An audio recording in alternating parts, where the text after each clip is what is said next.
Bien, buenos días a todos. Eh, una poco nutrida concurrencia. Vamos a proceder a la mesa Discapacidad y Universidad, que está organizada desde el Centro de Investigación Cibauco-Proma, que trabaja sobre la temática acá en la facultad desde hace algunos años, ¿no? Y proponemos organizarlo de la siguiente manera. Ariel Delgado va a hablar en primer término, es abogado, docente de las materias Elementos de Derecho de Familia y Sucesiones y Enfoque Antropológico de la Discapacidad de la UBA, posgrado y carrera docente en curso en UBA.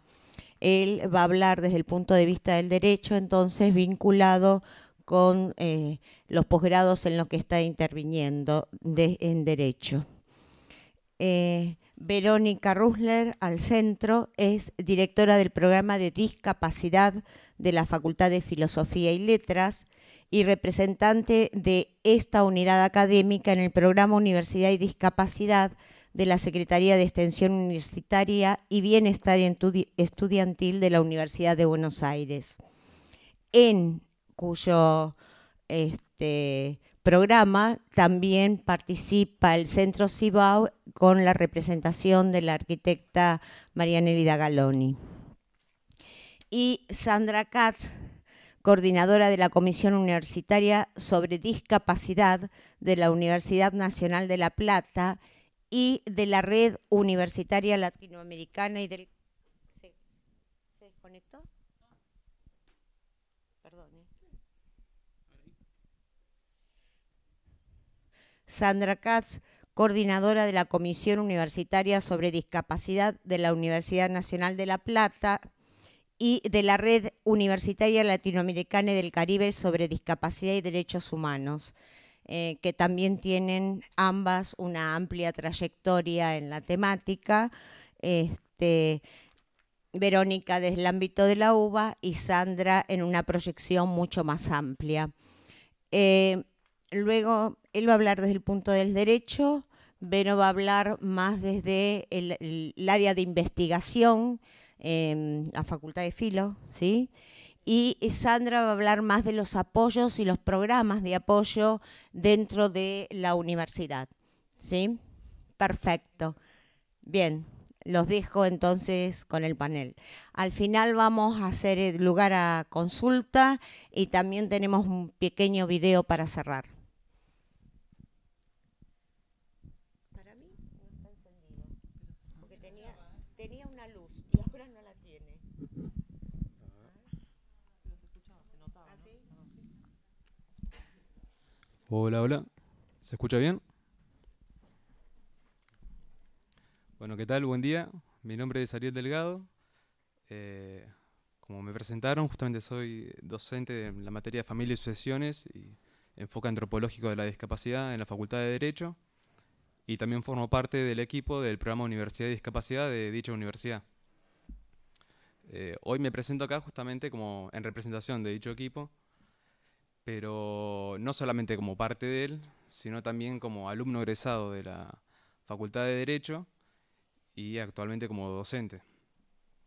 Este, en la Facultad de Derecho el programa se crea en marzo del 2004, ¿no? A raíz de un hecho concreto que es bien conocido, que fue el caso de Luciano, ¿no? Que había sucedido en abril del 2003.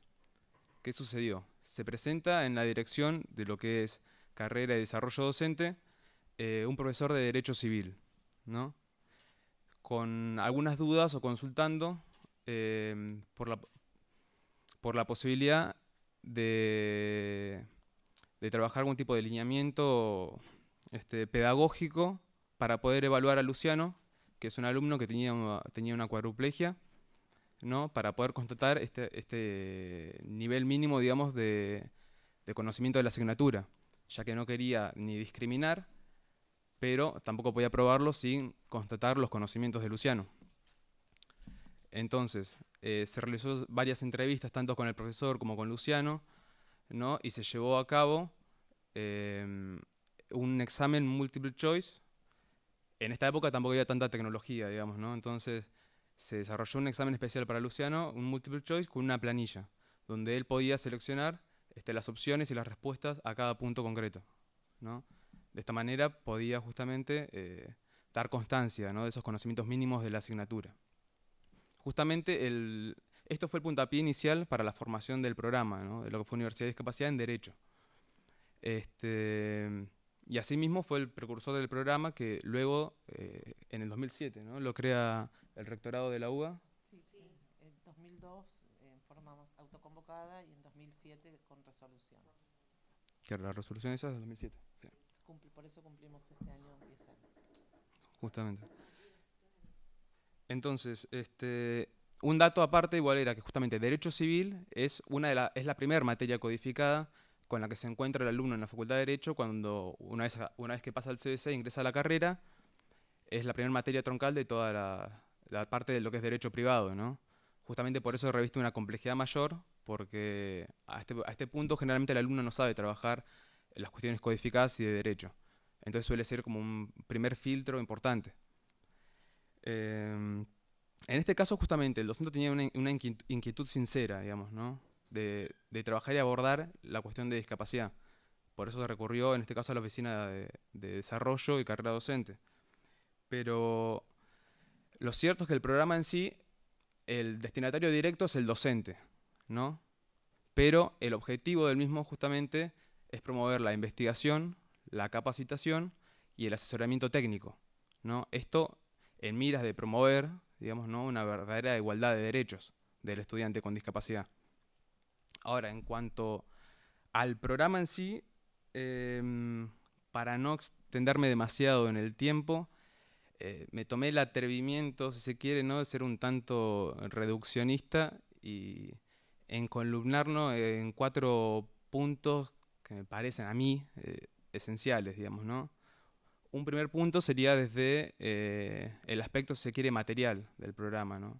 Esto incluye las cuestiones de accesibilidad y barreras, puntualmente, ¿no? En primer lugar, no solamente desde el aspecto, desde el entorno físico de la facultad, sino también desde el aspecto edilicio, o sea, interno, digamos, ¿no? Diciendo esto, debo decir que la Facultad de Derecho es bastante accesible. Esto no quita que hayan cuestiones que se puedan mejorar o muchas más barreras para superar. Pero de igual manera, lo que entendemos de este punto, de lo material, sería también la accesibilidad al material de estudio. Es decir, estaríamos hablando también de un derecho a la información, del acceso al mismo. Acá cabe mencionar que justamente la biblioteca tiene el convenio con Tiflo Nexos, ¿no?, que garantiza un material accesible para aquellas estudiantes con discapacidad visual, que no sé si tendrán conocimiento del programa que utiliza el estudiante con discapacidad visual, que es un lector, ¿no?, de un determinado tipo de archivos que lo traduce a un formato de audio, ¿no? Entonces, asimismo también desde programas de CID de la facultad se llevó a cabo una base de jurisprudencia en materia de discapacidad que hoy en día sigue creciendo. Esto para garantizar un acceso justamente al material de estudio que nuevamente es una barrera que aún hoy en día sigue siendo un problema en muchas materias, porque muchos docentes aún con la cuestión de fotocopias y demás no toman en cuenta la actualización del material o la digitalización del mismo, o contemplar la posibilidad de una accesibilidad propia del material recién hasta el caso que se encuentran con algún estudiante con discapacidad. Un segundo aspecto, digamos, más allá de lo material, sería lo institucional. Desde este punto hablaría de la actividad que desarrollan distintas secretarías, direcciones dentro de la facultad, siendo una, por ejemplo, lo que es asuntos estudiantiles, que es el primer contacto que por ahí suele tener el alumno, ¿no?, para resolver algún reclamo o problema concreto. O sea, desde esta oficina lo que se hace es acompañarlo y apoyar al estudiante en reclamos puntuales, como puede ser la asignación de aulas en planta baja, ¿no?, para un estudiante que tiene un tipo de discapacidad motriz, o establecer un vínculo con el alumno y el docente en caso de que a este se le dificulte la cursada o tenga algún problema puntual. Lo mismo sucede desde el lado del Centro para el Desarrollo Docente, que acá se establece un vínculo más que nada con el profesor, es decir, con el docente, para orientarlo en cuanto a estrategias didácticas, a los recursos disponibles en la facultad y a distintas modalidades de evaluación, como fue el caso que les comenté al principio de Luciano. Un tercer punto sería en relación al currículo de la carrera. Digamos, saben que en el CBC, creo que a menos que haya alguna materia puntual que lo toque específicamente al tema de discapacidad, el alumno no toma contacto con la materia. Nosotros en Derecho tenemos una distribución o una organización distinta al resto de las facultades.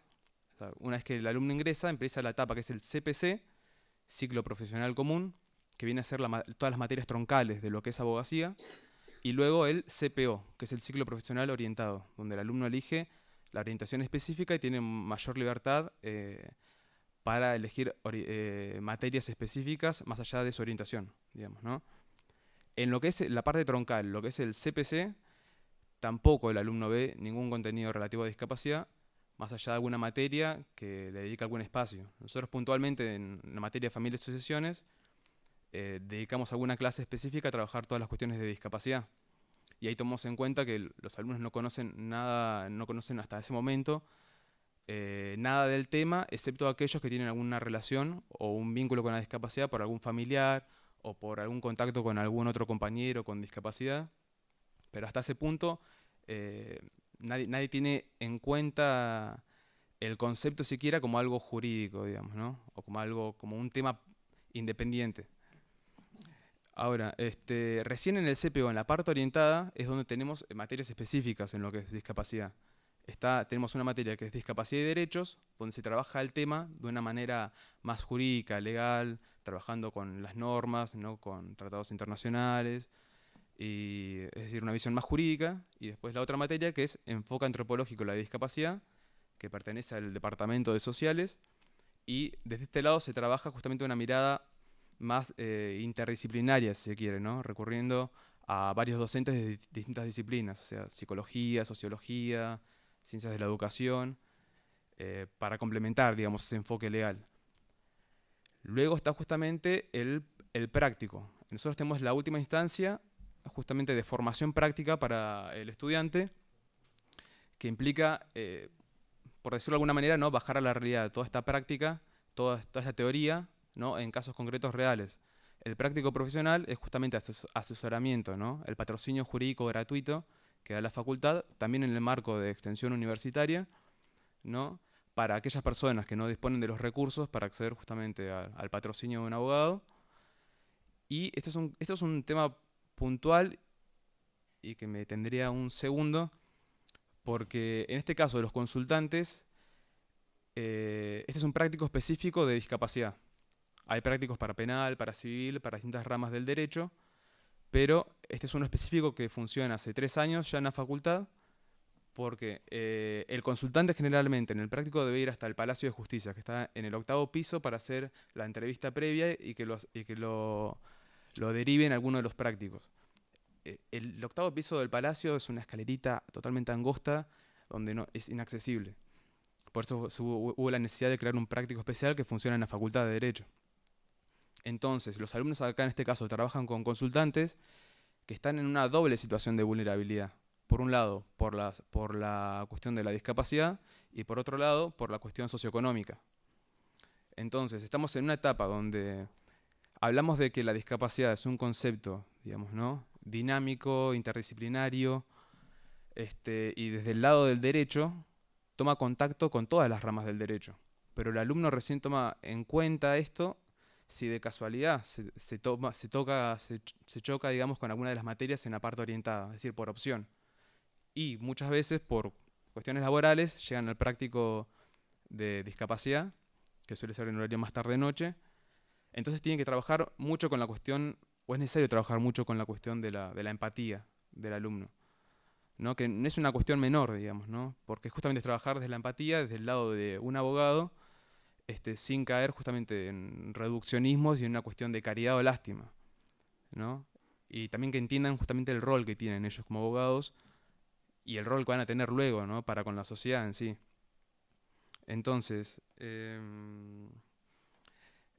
como un último ítem a tener en cuenta, ¿no? O sea, ya hablamos de lo material, de lo institucional y lo que hace en sí al currículo, que acá igual debería mencionar justamente el posgrado que funciona en la facultad, que es un programa de actualización de un año, donde hay justamente distintos profesionales de diversas disciplinas.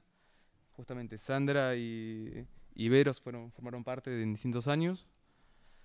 Y también los módulos de formación docente, que es justamente una instancia superior luego de la carrera, ¿no? Justamente de formación pedagógica, donde también se le dedica algún espacio puntual a la formación del docente, ¿no? En cuanto a temas relativos a discapacidad. Pero bueno, este último ítem que tendría en cuenta, yo lo tomaría como principios, digamos, ¿no? Como una cuestión más de fondo. Como hablé justo, digamos, ¿no? Hace un momento, de que la discapacidad toca distintas ramas, creo que es transversal a todas las ramas del derecho, y como el alumno recién en esta última instancia de práctica profesional toma conciencia de ello.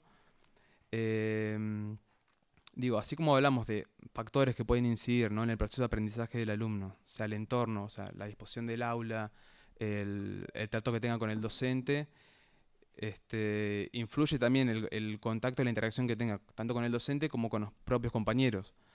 Acá me tendrían un punto específico de lo que es derecho. Nosotros tenemos una oferta horaria muy variada, ¿no? Desde las 7 de la mañana hasta las 11 de la noche, y el horario de cursada suele ser de 1 hora y media por materia, ¿no? El alumno dispone así libremente de la disposición horaria que tiene. Muy pocas veces se vuelve a cruzar con algún otro compañero, a menos que coincida en ello, ¿no?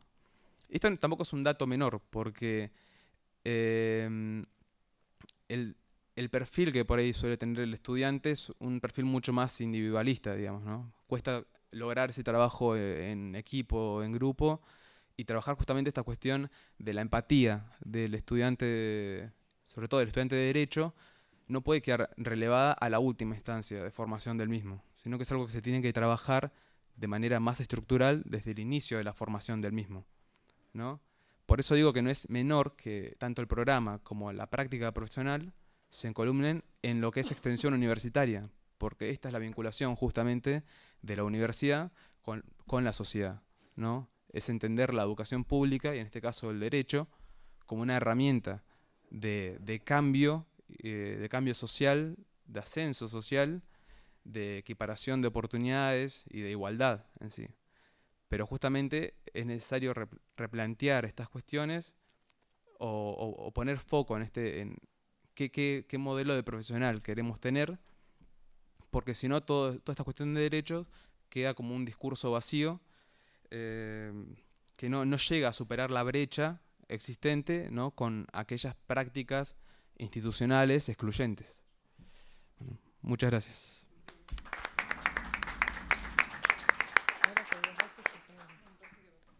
¿Cómo seguíamos? ¿Seguía yo, Sandra? No, ¿Sandra? ¿Yo?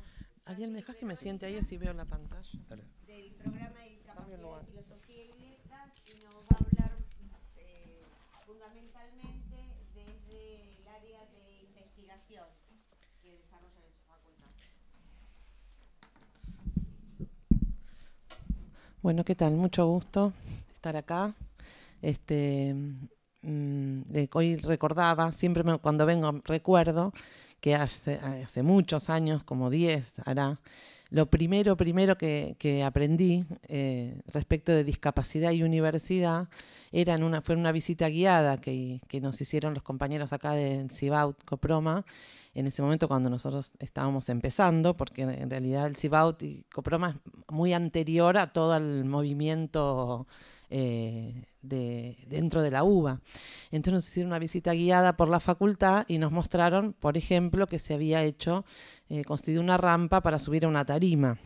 Esto, que quizás es una obviedad, tenía un significado muy importante, digamos, respecto de lo que significa realmente la accesibilidad, que no era solamente poder entrar o ingresar a la universidad, sino que si todos hablaban desde una determinada altura para ser vistos, era todos, ¿no? Y bueno, eso recuerdo siempre que me impactó mucho y me fui con esa idea. Bueno, y después siguió un poco toda la historia que hoy les voy a compartir. Yo en realidad le hago una solita observación a lo que dijo recién la arquitecta, yo lo que pensé para compartir hoy, yo coordino el programa de discapacidad en Filosofía y Letras, donde llevamos adelante distintas actividades, sobre todo en las áreas de docencia y extensión. Y en investigación venimos más flojos de papeles, pero lo que sí hacemos como equipo, ¿no? Quiero decir, lo que sí venimos haciendo es difundiendo y promoviendo las investigaciones que desde la facultad se realizan en relación al tema. Entonces, los difundimos en el seminario que nosotros organizamos, que se llama La discapacidad desde la perspectiva de las humanidades, en una diplomatura que también estamos trabajando, que es la discapacidad como categoría social y política, y bueno, y en los otros espacios de trabajo.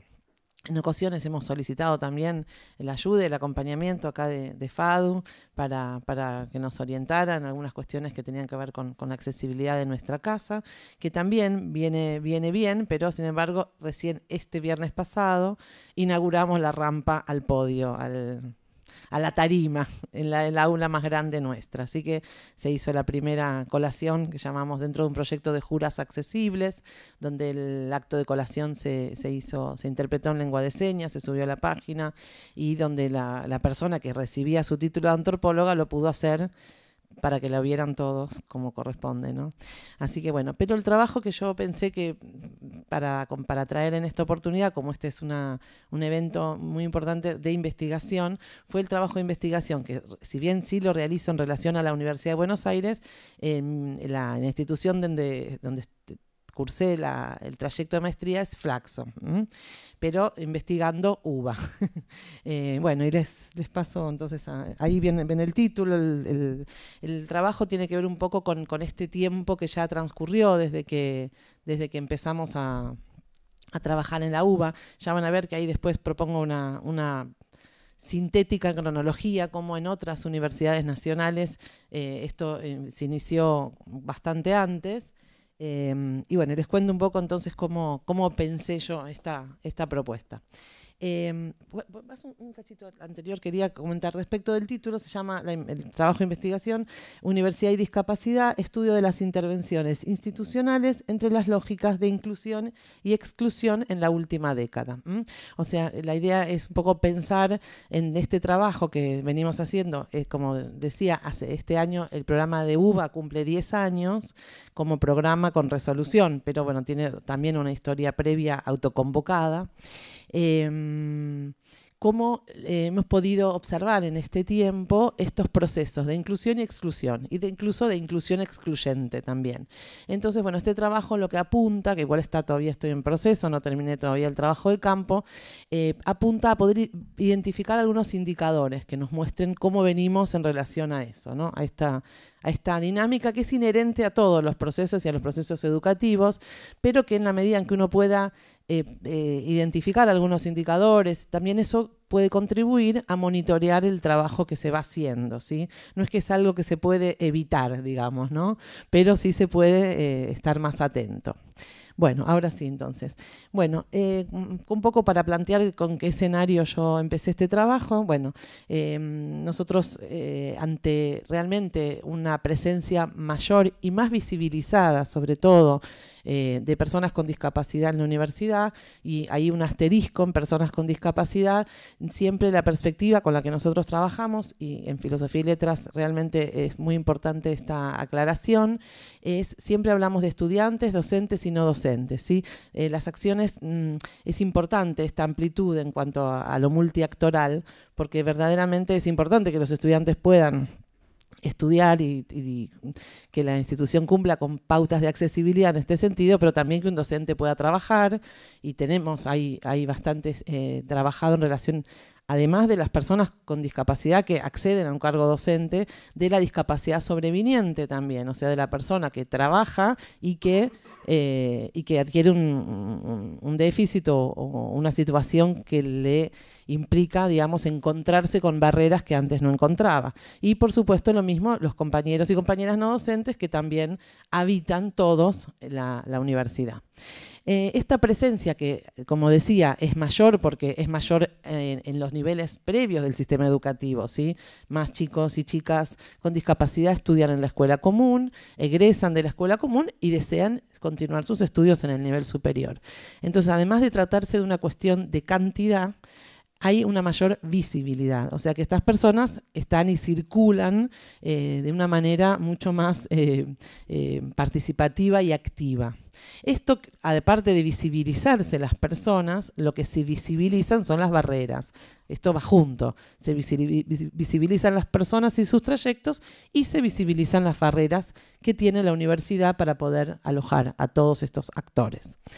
Y entonces la respuesta, por llamarlo de alguna manera, ¿no?, de la institución es la creación de programas, comisiones, subsecretarías, espacios que yo en principio llamo espacios específicos, pero que la secretaria académica de la UBA, que participa en un panel así diciendo que ella está tomando recién contacto con el tema, le encuentra un nombre, donde manda capitán, le encuentra un nombre muy acertado, lo tomo, que es Unidades Organizacionales Específicas. El que sabe, sabe, bueno, y es secretario académico.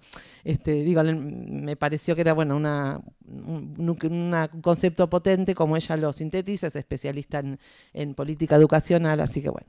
Pero yo empecé a llamarlo espacios específicos, y algo a simple vista de estos espacios son que tienen hay una diversidad dentro de lo que es la Universidad de Buenos Aires y también en otras universidades, que bueno, esto después Sandra nos va a contar como la dimensión UBA o Filo o FADU es una, pero tenemos una dimensión UBA y una dimensión interuniversitaria nacional y otra regional, así que digamos tenemos como distintos espacios de trabajo. A nivel UBA, que es lo que yo estoy trabajando, tenemos espacios específicos que tienen diferentes modalidades de trabajo, los equipos que las conforman son distintos en la formación de los profesionales, en el tipo de incluso de cargos, de tareas, de vínculo que tienen con la propia institución.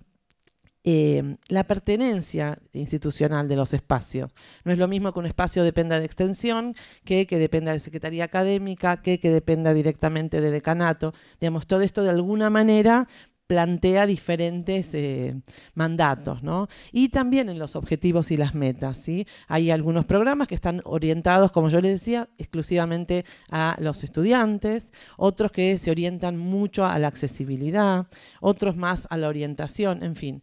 En esto también hay distintas. Y acá viene un poco el núcleo de mi tema, que es que en todos estos espacios participan alguna suerte de personas que tenemos alguna, y lo digo muy entrecomillado, especialidad vinculada con la discapacidad o cada vez más con la accesibilidad y menos con la discapacidad, pero inicialmente con la discapacidad. Bueno, entonces lo que yo empiezo a observar de esos especialistas es que, digamos, en algunos casos estos espacios, estas personas que a veces no somos una persona sola, sino que conformamos equipo, pero que a efectos de la dinámica es lo mismo, estos espacios asumen todas las dimensiones que tienen que ver con la accesibilidad o con la discapacidad en la institución. Esto es, estos espacios se responsabilizan y llevan a cabo todo lo necesario para que las personas con discapacidad puedan estudiar y trabajar en la universidad. Entonces esto, bueno, fue un poco una vez también una situación fortuita que me encontré con una compañera en la Facultad de Derecho midiendo puertas, porque nos habían pedido que teníamos que hacer un relevamiento de la situación. Y yo soy licenciada en educación, agarramos un metro, fuimos con una compañera no docente y nos entramos a medir las cosas, ¿no? Bueno, con el tiempo pude, y a la luz poco del trabajo, digamos, del trabajo en equipo y de la reflexión en relación al trabajo que veníamos haciendo, ese fue también, acá yo los puntapiés los tengo acá con temas que tienen que ver con la arquitectura, pero fue lo que a mí me hizo pensar que había algo que no estaba bien ahí, porque verdaderamente, obviamente que yo puedo agarrar un centímetro y me dar una puerta, pero ahí, porque yo he visto cómo trabajan ustedes y la verdad que es todo muy meticuloso y tiene que ver con dónde se pone, dónde se toma la medida, el marco, qué sé yo. Va. Tengo muchos, mi familia está llena de arquitectos, así que estoy rodeada ahí. Bueno, entonces eso me hizo pensar y yo me sentía así, en que había una posición de ese trabajo que tenía que ver con el erigirse en discapacitólogo. Entonces yo defino discapacitólogo como esa persona que sabe un poquito de todo, sabe un poquito de las leyes, entonces le explica a la persona sus derechos, cómo tiene que hacer, también un poco trabajadora social, porque entonces hagas el nexo con las organizaciones, un poco pedagoga, porque también hay que dar una manito cómo hace para ir viendo cómo avanzar con sus estudios. También un poco editores, bibliotecólogos, porque tenemos que trabajar con el tema de la accesibilidad al material, un poco arquitectos, como dije, porque tenemos que decir, acá hay que hacer una rampa en este espacio, ¿no? Bueno, ¿y qué pasa un poco, no? Cuando uno sabe un poco de todo, sabe más o menos de todo. Sabemos que eso es imposible. Más allá de que uno pueda trabajar, y como yo les decía, nos hemos sentado con compañeros de acá de FADU para que nos orienten, y uno hace un trabajo interdisciplinario, cuando estos espacios lo que hacen es realmente buscar resolver todas estas cuestiones, lo que pasa, como dice un artículo viejo de Franco Riraldi, es que no pasa nada. No es que no pasa nada, en realidad sí se van solucionando cosas puntuales, quizás la puerta que no pasaba la silla de ruedas, esa puerta se va a resolver, pero lo que no pasa es que se haga la transformación institucional necesaria para pensar en una universidad o en una facultad, en este caso, inclusiva. Ustedes saben que con este cambio de perspectiva que nos aporta la convención, ¿por qué dejamos de hablar de integración y pasamos a hablar de inclusión? Porque el eje y la mirada deja de ponerse en el tipo de discapacidad o de problema o de ancho que tenga la silla de la persona en cuestión, sino de cómo se tiene que empoderar y cómo se tiene que, sobre todo, transformar la institución para devenir un espacio para todos, para cualquiera, como dice Carlos Escliar, inclusivo. Entonces la mirada puesta en la institución implica que estos espacios específicos, más que hacer discapacitología, puedan justamente trabajar molestando a veces un poco a los distintos espacios que en la propia institución tienen competencia en cada una de estas cuestiones, ¿sí? Todas las instituciones tienen un área de hacienda o de infraestructura que tiene que velar justamente por la accesibilidad, tienen una biblioteca que tiene que velar por la accesibilidad del material, por lo menos Filo tiene un equipo de orientación que orienta a los estudiantes, etcétera, ¿sí? ¿Se entiende un poco? Este es el problema hasta acá. Bueno, las preguntas son estas, ¿no? ¿Cómo inciden en la obturación de procesos transversales, estructurales y estructurantes de inclusión en la universidad los discapacitólogos? Y los indicadores, que eso es lo que me interesa, lo que estoy trabajando o tratando de identificar en el trabajo de campo, qué es lo que tenemos que mirar para ver si estamos yéndonos para la discapacitología, y qué relación hay en el trabajo que hacen los espacios específicos con la apropiación del tema por parte de estos espacios que nombré, los no específicos, en este caso como puede ser biblioteca, hacienda, asesoría legal, en fin, todo esto que está en la institución, pero que si lo resuelve el programa o la comisión es como que se desentiende. Y ustedes saben todos que en las facultades estamos sobrepasados de cosas, con lo cual nadie se calienta mucho si el tema se lo resuelve a alguien. Pero la realidad es que apuntamos a la transformación institucional, no a un espacio que de alguna manera, trabajando de esta manera, está reproduciendo la lógica de la educación segregada, de la educación especial en su perspectiva anterior, ¿no? La que tiene ahora, ¿no? De que la educación especial se ocupó de la educación de esas personas. No molestó a nadie, no hubo que cambiar nada en el sistema educativo, la escuela común pudo ir despejando lo que le resultaba complicado y lo derivó para especial. Y especial se ocupó. Pero bueno, eso fue lo que fue toda la historia de la educación segregada, la etapa que tuvimos de educación segregada y que en este momento, por suerte, está absolutamente en remisión, ¿sí?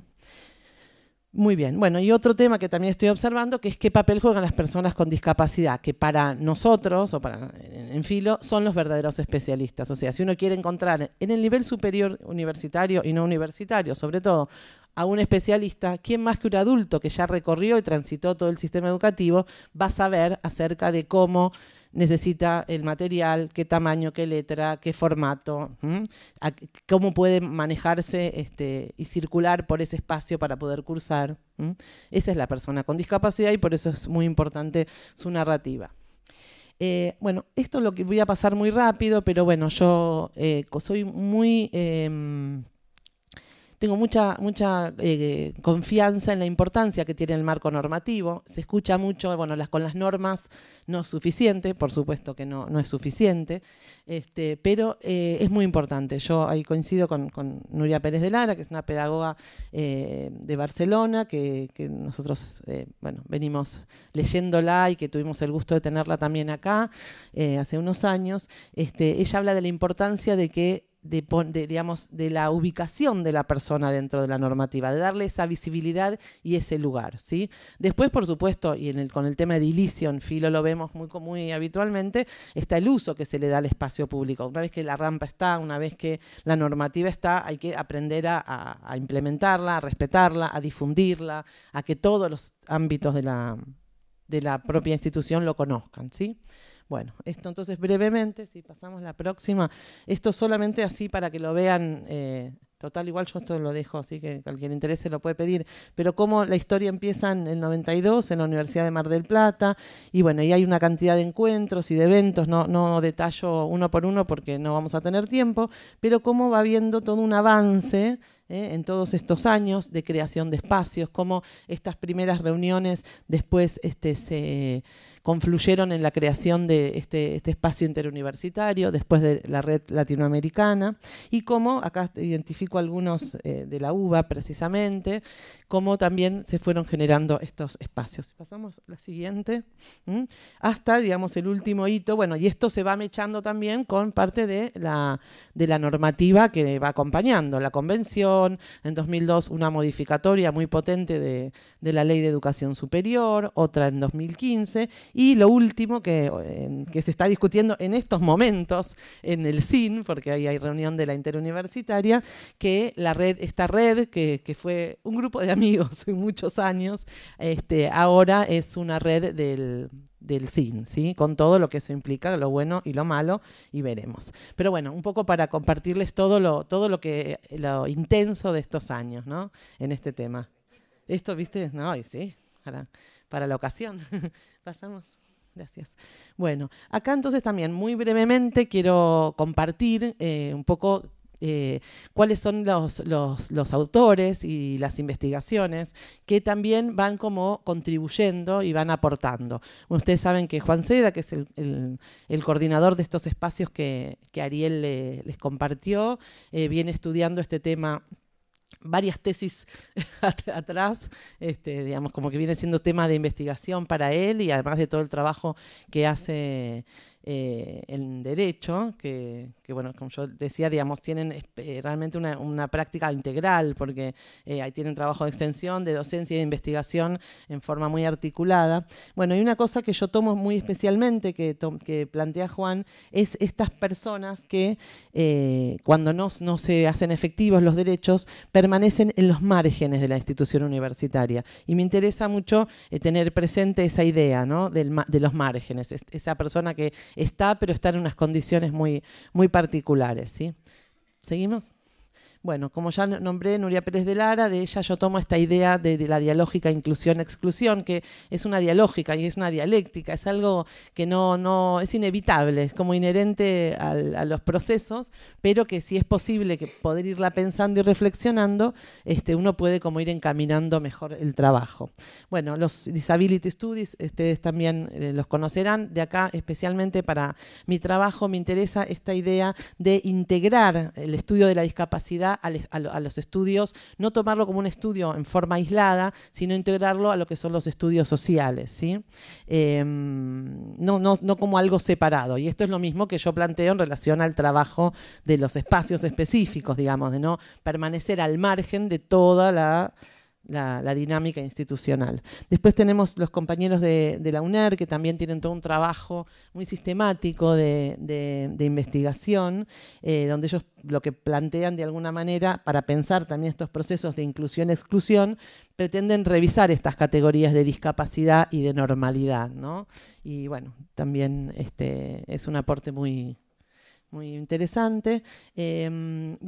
Carlos Escliar tiene un concepto que también me parece que es muy interesante para este tema, que tiene que ver, ustedes no sé si habrán escuchado, los que trabajan en la docencia o los que trabajan en el sistema educativo, es muy frecuente esta idea del docente de sentirse y de expresar no estar preparado. Los docentes en todos los niveles del sistema educativo sienten que no están preparados. Y acá pasan un poco dos cosas. Una, la que después comentaba, voy a comentar de lo que plantea Sandra, y otra que en realidad, por un lado que no se puede estar preparado para todo lo que uno le puede pasar como docente. Entonces, por eso Carlos propone, más que pensar en estar preparado, es en estar disponible. O sea, tratar de trabajar con los docentes más esa idea de disponibilidad, que también tiene que ver, hay una instancia de formación ahí. No es que uno está disponible porque es bueno. Uno está disponible porque conoce algunas cuestiones, porque tiene algunas ideas, porque sabe dónde puede buscar, porque se trabajan cuestiones que tienen que ver con el trabajo colaborativo, con la interdisciplina, en fin, todo esto contribuye a formar docentes disponibles para esta tarea. Pero además, y voy entonces a lo que plantea Sandra también en relación a este tema, es que lo que ella releva, después quizás lo querés comentar vos, esta idea de cómo se pueden identificar en los profesionales todos estos saberes que uno creía que no tenía y que estamos seguros que los docentes tienen. Es decir, que en realidad hay una creencia que uno no está preparado. Esta creencia estuvo muy abonada durante muchos años por las personas que venimos de la educación especial y que también trabajamos en convencer a los otros que lo que nosotros hacíamos lo sabíamos nosotros y nadie más, ¿no? Y que todo lo que se aprendía en los profesorados y demás no eran herramientas útiles para esto. Pasamos a la siguiente. Bueno, y estos últimos aportes, es muy interesante lo que plantea Claudia Finkelsen y Ana María Escurra en la UNS. Hablan también justamente de lo que tiene que ver con cuando las acciones de acompañamiento o las transformaciones son enmendativas, ¿sí? O periféricas, las llama Escurra. Es decir, armo un proyecto de tutorías y acompaño a este grupito que viene flojo. Resuelvo esa rampita, pero no como yo lo interpreto en relación a esto, no constituyen medidas estructurales. En la medida en que esto no se transversaliza y no se instala en los espacios que tienen a cargo cada una de las áreas dentro de la propia facultad, esto queda en una periferia, queda en algo enmendativo y no forma parte de una estructura que ya la facultad se apropia y la va replicando en cada reforma arquitectónica, en cada nueva publicación, que se tengan en cuenta esos parámetros. Esta perspectiva del Docampo también es muy interesante. Él habla de un modelo escolarizante en algunos avances que despliegan las universidades. Esto es, por ejemplo, programas tutoriales, pero que son como realmente muy, muy escolares, tomando realmente una perspectiva muy asistencial y muy infantilizada de la persona con discapacidad. Nosotros por eso en Filo procuramos, siguiendo un poco este criterio, que todo lo que se propone para las personas con discapacidad se proponga esté dentro de lo que se propone para el alumnado en general, ¿sí? Que no haya medidas focalizadas, ¿sí? En todo caso, si las hay focalizadas con otros estudiantes también que pueden encontrar o que tienen posibilidad de encontrar más barreras en sus estudios. Y Carolina Ferrante, que además es mi directora de tesis, ella trabaja también mucho esta perspectiva asistencial, cómo está tan impregnada en todos los ámbitos, ¿no? Ella ahora está trabajando con temas, estuvo hasta hace poco trabajando con temas vinculados con la mendicidad, ¿sí? Y la discapacidad. Y esto de alguna manera está también impregnado en muchas de las prácticas. Y finalmente este trabajo de Alexander Yarza, que es un compañero colombiano, amigo de Sandra, y yo quiero que sea amigo mío porque me encanta, por eso. Muy bien. Yo soy amiga en Facebook, pero bueno, es una persona que la voy leyendo y que me siento en la distancia muy identificada. Él plantea justamente esto, cómo la mirada que se puede establecer con la discapacidad en la universidad puede orientarse justamente a esta perspectiva de emancipación y reconocimiento, ¿no? Más que esta perspectiva asistencial, ¿no? Y cómo desde la universidad se pueden formar sujetos que transformen el mundo, en este caso, bueno, la universidad hacia un espacio más inclusivo, ¿no? Y ya terminando, bueno, esto digo, epílogo por el momento porque es hasta donde llegué. Entonces, en síntesis, tenemos nutridos avances en relación a que hay cada vez mayor presencia, llegan más estudiantes a la universidad. Vamos trabajando, que esto, bueno, la Facultad de Derecho lo ha hecho un montón, sé que La Plata también, seguramente Sandra les puede contar. Vamos incorporando, acá también en FADU, hay nuevas materias que trabajan cuestiones vinculadas, ya quizás no tanto con la discapacidad solamente, sino con la accesibilidad, que como saben es un concepto multidimensional que es, aparte de edilicia, comunicacional, pedagógica, accesibilidad a la información, en fin, se abre un abanico muy grande de dimensiones y por tanto muchas disciplinas que tienen cosas para decir acerca de la accesibilidad. Hasta ahí venimos bien. Sin embargo, este avance sostenido está inmerso en esta dialógica que ya nombré varias veces de inclusión-exclusión. Entonces ahí tenemos, por ejemplo, proliferación de normativa, como mostré anteriormente, que tenemos leyes, disposiciones, después está todo, que no lo incluí acá, que es todo lo que cada facultad produce, ¿no? En relación a estas cuestiones, pero con un cumplimiento irregular, ¿sí? Irregular y a veces incumplimiento, ¿no? Directamente. Por otro lado, trabajamos desde la interuniversitaria con esta idea de la accesibilidad académica, pero hasta las mismas prácticas y comunicaciones que tienen compañeros de las propias universidades que hablan de este tema, esto coexiste con situaciones de alta falencias en accesibilidad, por ejemplo, difusión de información por WhatsApp, que son formatos de imágenes. Y bueno, es inadmisible porque eso las personas ciegas no lo pueden leer. Entonces, digamos, todavía cuesta que en los mismos espacios que trabajamos estos temas acompañemos los formatos de imagen con un texto adicional accesible, ¿no? Bueno, entonces esto también es algo que nos está sucediendo. Por otro lado, tenemos una superposición de propuestas muy innovadoras con prácticas todavía medicalizantes. Ayer mismo en la reunión de la interuniversitaria parecía que había que identificar personas con discapacidad en el curso de ingreso, censarlas en un listado, cuando en realidad lo que uno podría hacer en todo caso es ofrecer los espacios, tener ahí la disponibilidad y la persona verá si tiene ganas de ser identificada como persona de discapacidad, si requiere tutoría o no requiere tutoría. Digo, todavía tenemos como ese formato escolar y digo medicalizante en este sentido, ¿no? Apuntando mucho al diagnóstico, al certificado, etcétera. Bueno, eso es algo todavía en lo que... Y bueno, y la participación de este actor, el especialista que a veces somos discapacitólogos y discapacitólogas, que como vimos un poco sí, muy rápidamente, puede realmente trabajar en pro de una universidad más accesible o también ser un obstaculizador, ¿no? Por este obturar a que se apropien de estos saberes y de estas responsabilidades los espacios que así... ¿Una más? ¿Tengo? Bueno, esto es algo que siempre lo digo hasta el cansancio, porque tiene también implicancias en esto, ¿no? Esto fue algo que lo pensamos en ese momento en oportunidad de un trabajo que presentamos en las Jornadas Discapacidad y Universidad en 2006, que fueron las primeras que armamos acá en la UBA, y es esto, ¿no? Que en nuestros espacios el sentido, o sea, cómo trabajamos en una paradoja.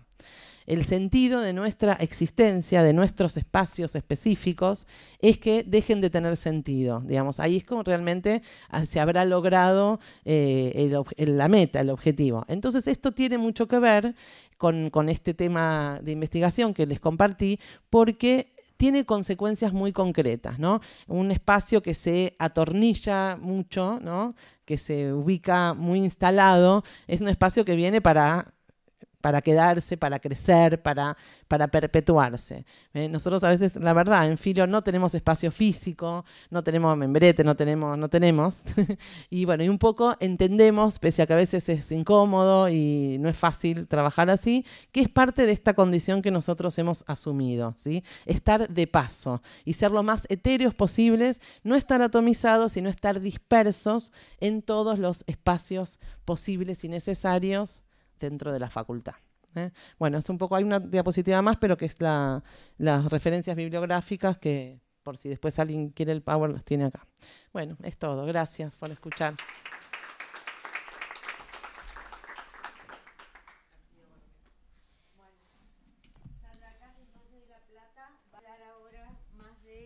De todo un poco, sí. De todo un poco. Bueno, buenos días.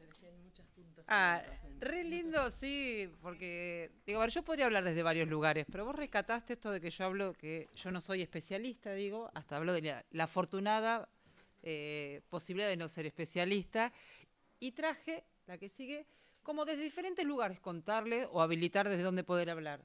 Desde una cátedra. Yo soy profesora de Educación Física y psicóloga y estoy a cargo de la materia de discapacidad en la Universidad Nacional de La Plata.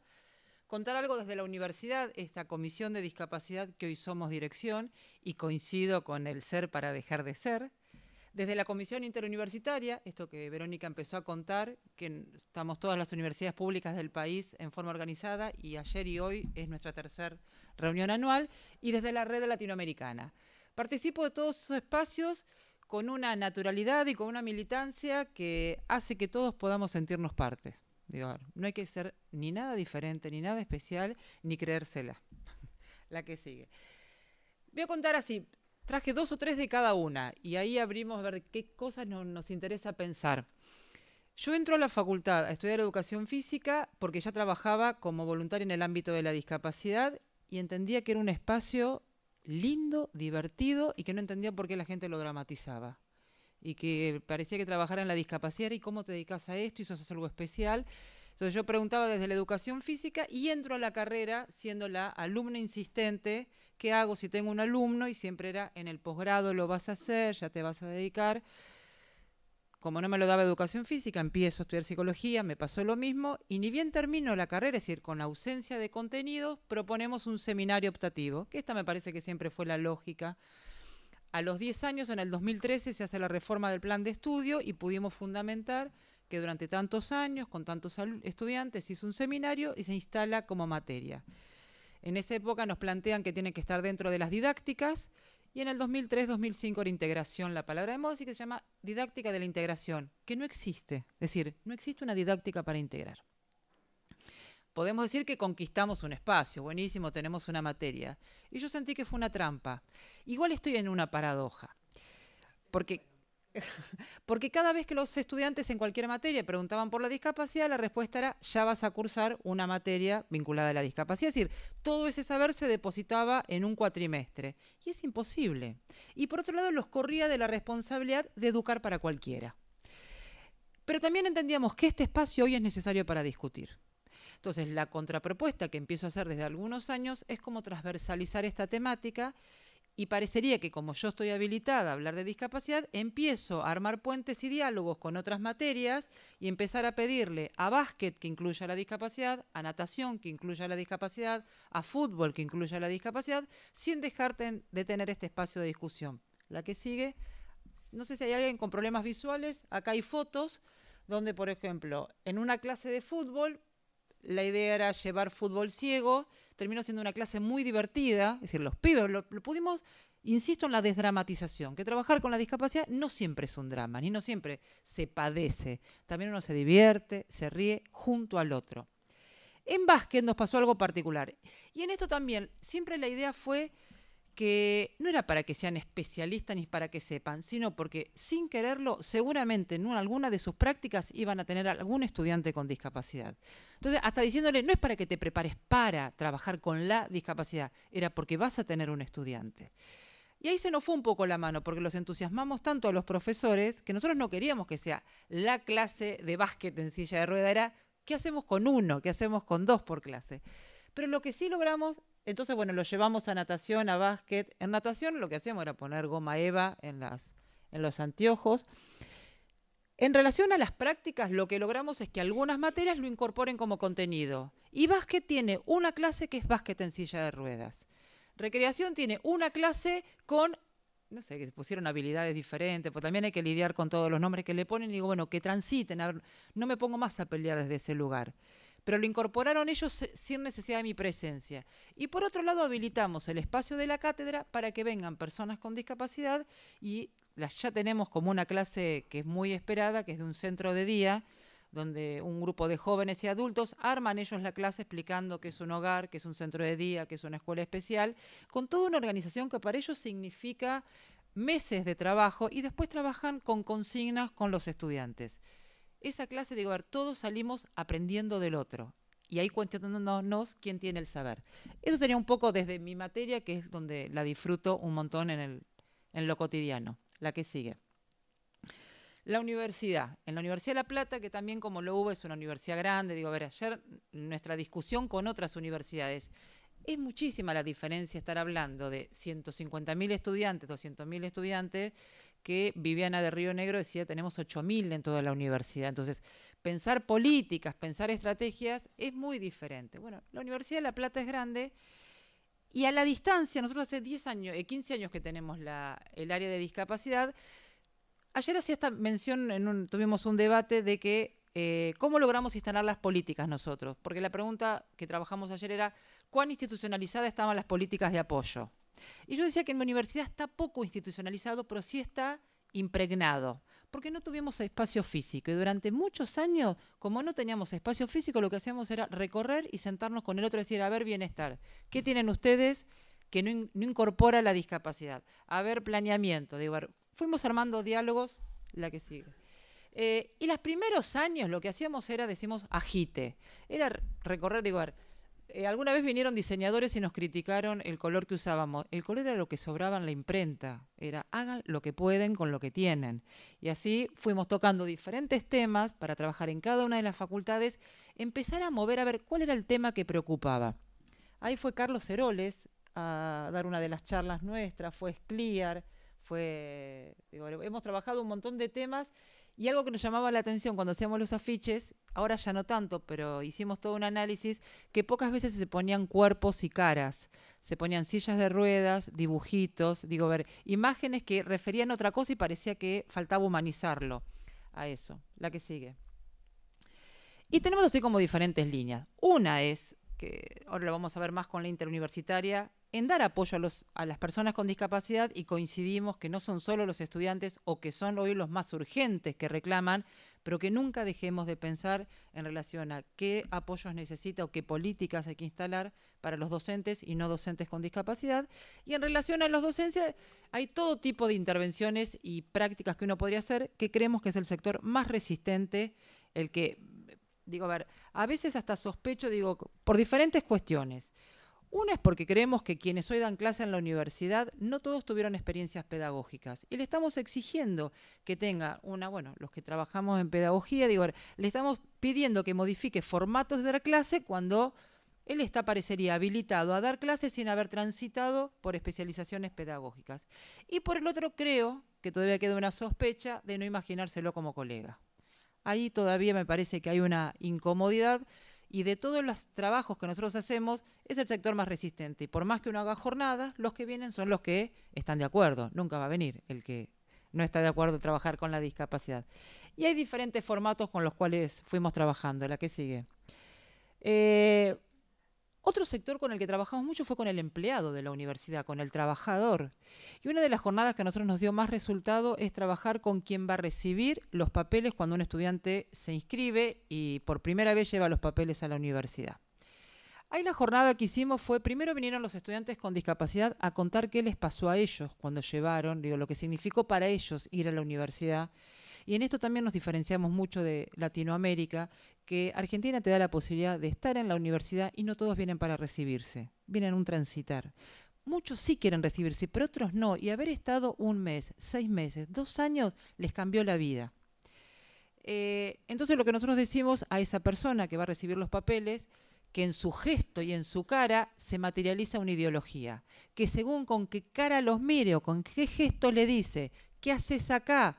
O espera que voy a ver cómo hago para entenderte, le están diciendo, este es un lugar para vos, o si le pregunta por tu mamá, digo, a ver, queda tan claro que en tan pocos segundos se habilita una puerta o se cierra de un portazo. En esa jornada lo que hicimos fue que los estudiantes vengan a contar y a ese empleado, ese trabajador, le damos material accesible para que pueda entregar en caso de que se inscriba un estudiante con discapacidad. La que sigue. Diferentes formas de intervención. ¿Cuál es nuestra lógica? Cada vez que nos enteramos que algo hace en la universidad, nos zambullimos preguntando si es accesible o no, pero no desde la crítica, sino buscando alternativas. A veces se puede, a veces es un expediente, a veces es... La del tren universitario fue casi un piquete. Paramos el tren y subimos una persona en silla de ruedas a ver si era accesible o no. Y solo faltaba una correa. Digo, también hay todo un mito que, digo, durante muchos años nosotros donde íbamos nos miraban con cara, ya nos van a agarrar estos otra vez. Es decir, pasamos a ser como una pesadilla. Y hoy logramos instalar que desde la Expo Universidad del 2014, ya estuvo la 2015, 2016 y 2017, el discurso de apertura es con intérprete de lengua de señas. Y así como vos decías, la rampa, son pequeños gestos que para nosotros son pero súper valiosos, porque eso sale en la televisión, sale en las fotos, bueno, son así como pequeñas conquistas. Y la foto del medio es con una cárcel donde les dimos cursos de braille y ellos se encargaban de hacer todo el material en braille. La crítica que nos hacían era que escribían con faltas de ortografía y fue como muy hasta simpático para nosotros, bueno, como muchos de los que escribimos con faltas de ortografía. La que sigue. Queriendo buscar cuestiones vinculadas a la investigación, que entendía que era parte de toda esta propuesta, yo reconozco, yo estoy en varios proyectos de investigación, participé, pero no me identifico desde la investigación. Me identifico mucho más de la gestión, pero dije, no, voy a buscar algo y sí. Junto con la Defensoría del Pueblo tuvimos una convocatoria, digo, estas me parece que son macro interesantes para intervenir. Estuvieron rastreando cuáles son las principales denuncias que tiene la Defensoría, que aunque era trabajo, decidieron tomar la siguiente, que fue la de transporte, invitaron a la UNOVA y a La Plata para que trabajemos en un proyecto de investigación. Por supuesto, cambio de gestión, quedó la investigación cajoneada. La que sigue. Nuestro formato de trabajo es reuniones mensuales interdisciplinarias con un representante de cada facultad, pero súper dinámicas porque son abiertas. Puede venir cualquiera, plantear una situación y la realidad que terminamos viendo es que por lo general trabajamos tras la urgencia. Pocas veces podemos tener un plan estratégico de planificación y llevarlo a cabo, pero decidimos que está bueno trabajar así también. La que sigue. Nuestras vedettes, que decimos de ahora, es que hicimos toda una campaña en relación a los apoyos, entendiendo que ese es el eje coincidiendo. No preguntar tanto por la discapacidad o qué tipo de discapacidad tenés, sino qué apoyo necesitas para revisar y correr de nuestra cabeza el formato de alumno único legítimo que estudia en la universidad y empezar a ver que hay que buscar otros formatos. Y decidimos contratar, así como parecería que lo más importante en las comisiones o áreas de discapacidad son los psicólogos, psicopedagogos, a un diseñador gráfico. Ese fue el referente de nuestra inversión en contratar a una persona que hace diseño gráfico. Hicimos toda una serie de folletos, que recién encontré uno, que se lo va a llevar después Verónica, que de paso, pásenselo, porque tiene ahora voy a contar cuál es el sentido. Primero que es un derecho, para que lo entienda el estudiante, que no le estamos haciendo ningún favor y que lo que buscamos es un apoyo para acceder al conocimiento. Y esto está de la mano del concepto de accesibilidad académica. Corrernos de adecuaciones, que puede ser que uno adecue, pero no pensar lo que uno tiene que hacer una transformación para esa persona, sino pensar en formatos accesibles. ¿Qué es esto de integración e inclusión? Es donde uno pone el foco en la mirada de la transformación. Y el otro punto clave que decidimos es la participación de los estudiantes con discapacidad. Que estas hay muchísimas vueltas y venidas en cuanto, a ver, cuando participan te aceleran cualquier proceso, pero un estudiante tiene sus tiempos y por lo general no son los tiempos políticos que manejamos nosotros. Entonces, nuestro último año lo que hicimos es conformar un grupo que le pusimos grupo de testeo, hoy ya no nos está gustando ese nombre, que los convocamos para que nos den el visto bueno de las políticas que hacemos nosotros. Es decir, los convocamos puntualmente, vamos a trabajar este tema, queremos que nos digan si el vocabulario es entendible. Digo, la forma que escribimos y hablamos en la universidad, los pibes tienen, cuando ingresan, no sé, después, están en otra órbita. Entonces digo, bueno, cuando nosotros le hacemos toda una explicación de que tenés derechos legítimos, no entendían en lo que le estábamos hablando. Entonces dijimos, a ver, algo que ustedes puedan entender en principio en el ingresante, porque todo esto que casi todas las universidades logramos instalar la pregunta si se considera persona con discapacidad, qué apoyos necesita. La conclusión que llegamos nosotros es que un estudiante cuando se inscribe en la universidad no tiene ni idea qué es la universidad. Entonces no sabe ni qué poner y pone todo por las dudas, porque se hace estudiante. Uno va transitando, entonces le estamos exigiendo un nivel de respuesta cuando no tiene ni idea de qué se va a tratar. Esto nos está dando muchos resultados y lo que instalamos, que esto lo fuimos aprendiendo dialogando, es el formato QR. La idea es que si alguno tiene una aplicación en el celular, que se lo baje, y lo último que empezamos a hacer ahora es que ese QR te lleve a lengua de señas. Entonces, un formato de comunicación nuestro está en letra ampliada, está en braille y el QR te lleva a lengua de señas. La usabilidad todavía creemos que no la podemos medir. De hecho, a muchos les tuvimos que enseñar a los jóvenes ciegos que no sabían lo del QR y por eso el folletito tiene todo el cuadradito con braille para que identifiquen el celular ahí. ¿La que sigue? Y tenemos 4 campañas. Una es que le preguntamos si necesita acompañamiento y con esto discutimos un montón si la palabra acompañamiento era la adecuada, no la adecuada. Y los pibes dijeron que sí, que ellos entendían eso. El sistema de becas, si necesitaba intérprete de lengua de señas y si necesitaba textos accesibles. Y en esto hay que trabajar en red, no queda otra. En relación a los textos accesibles, nosotros también tenemos convenio con Tiflonexo y lo que sabemos es que una vez que alguien digitaliza, si esa biblioteca lo sube a un repositorio y ya después tiene que estar accesible para cualquier otro que lo necesite. Y eso todavía nos está faltando poder articular. Sí, a nivel nacional. Facultad, universidad, nacional. Y lo de intérprete de lengua de señas, a ver, no me acuerdo si puse la que sigue. Bueno, estos son los diferentes campañas que te lleva el link en lengua de señas.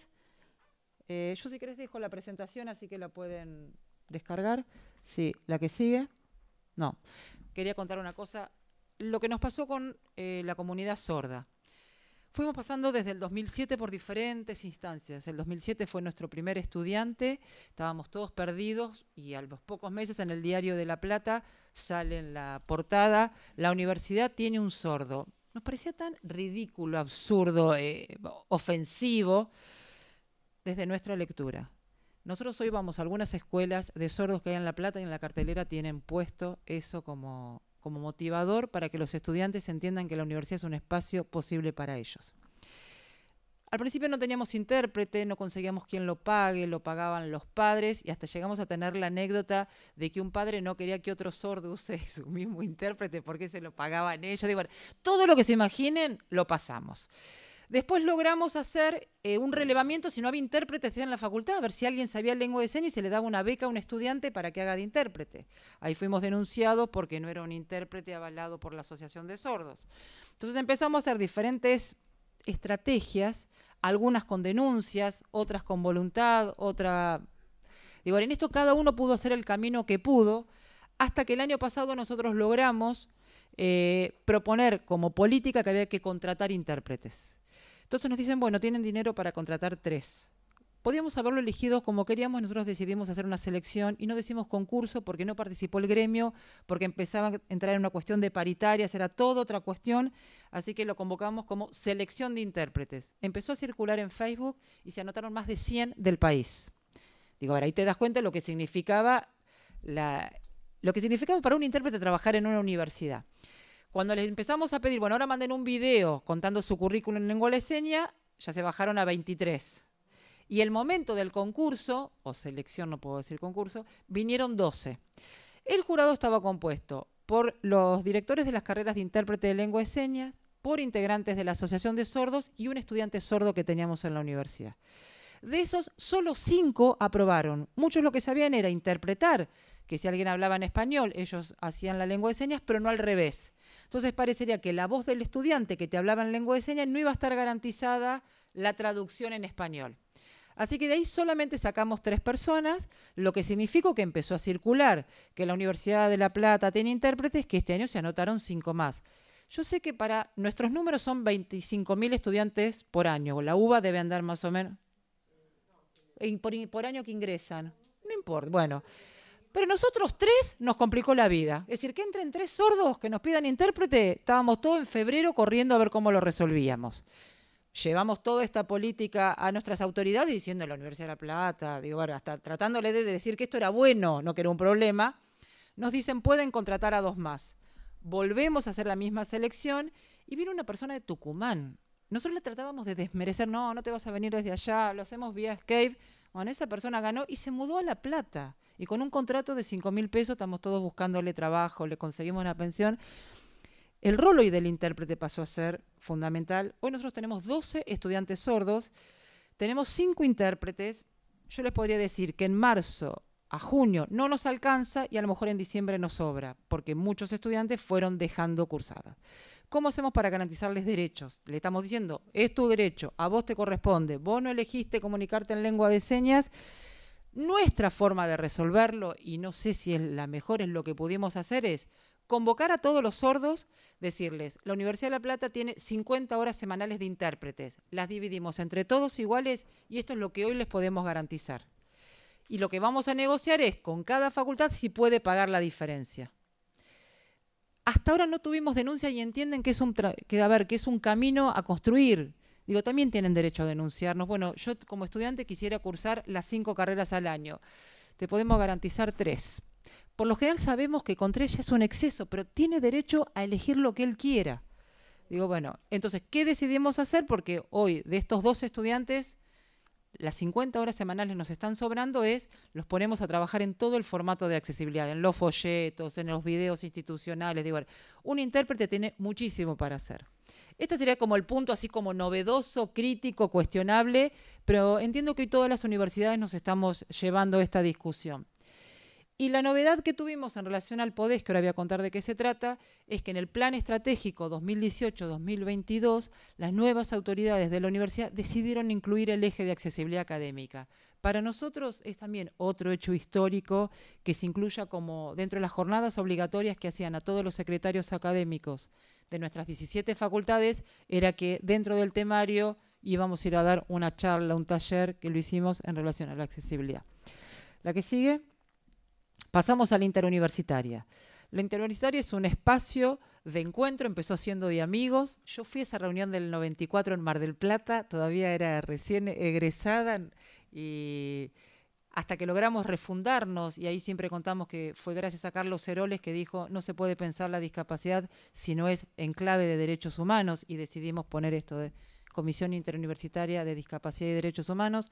Estamos las universidades públicas reuniéndonos 3 veces al año con un encuentro cada 2 años y en diálogo, decíamos hasta antes de ayer, con el CIN, y hoy decimos siendo parte del Consejo Interuniversitario Nacional. Es decir, que las políticas hoy las construimos juntos. Y eso también fue un espacio de construcción maravilloso que ahí sí somos ejemplo ante otros países latinoamericanos. ¿Qué es lo fuerte que podría contar de la Inter, la que sigue?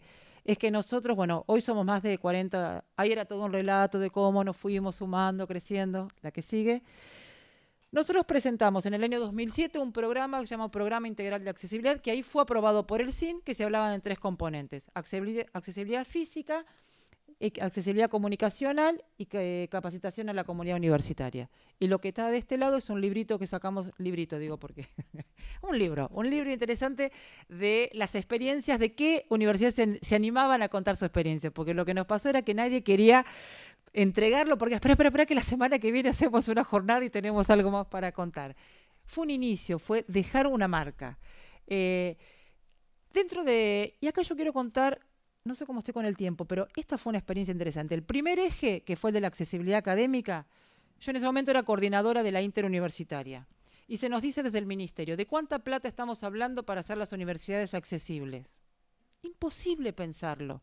¿Qué decidimos hacer nosotros? Una jornada de trabajo con los responsables de planeamiento, los arquitectos y los responsables de las áreas de discapacidad. Y en esa jornada de discusión, pensando, salió la palabra CIMA. Circuito mínimo accesible, que también después lo cuestionamos y dijimos, ¿por qué hablamos de mínimo? Pero nos salió. Ahí nadie se le avivó decir que no. Entonces hablamos de módulos de accesibilidad. Era necesario. Claro. Sí. Entonces lo que decidimos es que cada universidad tenía que hacer un relevamiento, el famoso medir las puertas. Es decir, que el informe que había que entregar era a través de talleres, donde tenían que participar las personas con discapacidad y los trabajadores, los que estábamos en el tema, en cada facultad y entregar proyectos. Y cada universidad iba a ver, en realidad era más político, en dónde se aplicaba ese CIMA, pero todos pudieron hacer relevamientos. Y rápidamente muchas universidades pasaron a ser accesibles. Digo, me parece que fue una estrategia también muy interesante, con participación activa, con compromiso de los estudiantes. El segundo tuvo que ver con el equipamiento, que fue lo de las famosas notebooks, que ahí yo soy bastante crítica. A ver, ningún estudiante va a negar la posibilidad de recibir una notebook. Mi lectura es que no se les preguntó qué necesitaban. A nosotros también nos sirvió porque nunca quisimos hacer un censo, preguntar quién tenía una discapacidad, y esto nos sirvió así de costadito para saber de qué números estábamos hablando. Pero la fuerte me parece que tiene que ver con la capacitación a todos los sectores de la universidad, es decir, que la política institucional sea, hay que capacitarse. La que sigue. Y en relación a investigación, porque a todo quise buscarle la vuelta de la investigación, nosotros en Paraná hicimos un encuentro, y acá vuelvo a la terminología que usamos los universitarios. Esa jornada se llamó Cartografiando conocimientos por una praxis de reciprocidad. Imposible anotarse en esa jornada si no te decían de qué se iba a tratar. Bueno, lo que sí se trató era encuentro entre las ONG de personas con discapacidad e investigadores, y la pregunta era, los que investigamos, ¿sabemos si es un tema que le interesa a las personas con discapacidad o necesitan las personas con discapacidad, o es porque a nosotros nos seduce, nos gusta, nos parece interesante? Y la otra pregunta era, ¿las organizaciones de personas con discapacidad, se les ocurre llevar temas para investigar a las universidades?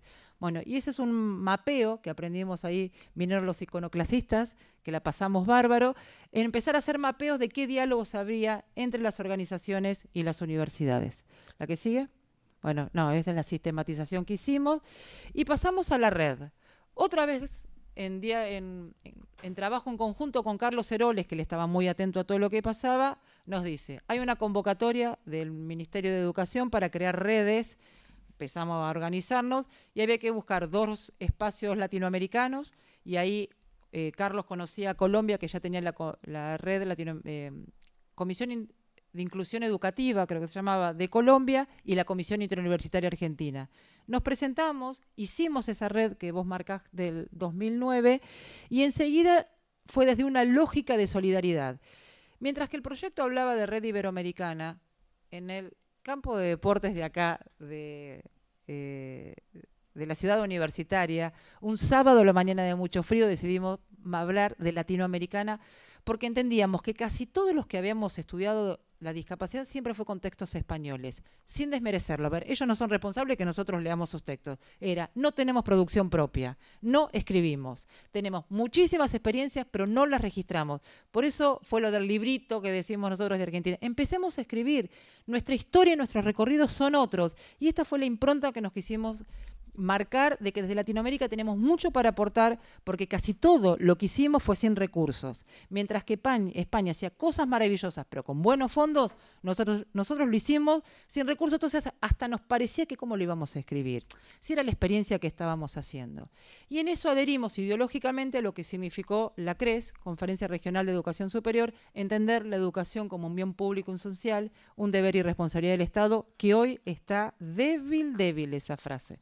Lo que sigue, hacemos encuentros, primero cada 2 años, cada uno, donde realmente nos encontramos latinoamericanos discutiendo y pensando juntos cómo instalar políticas, y la próxima es del 25 al 28 de octubre en Lanús, que ahí va a venir Alexander Yarza, y la que sigue, esta fue la de México del año pasado. Ahí está el panel, somos 11 países representados, cada uno contando su experiencia. Esta es la asamblea donde todo lo discutimos con representantes de cada país.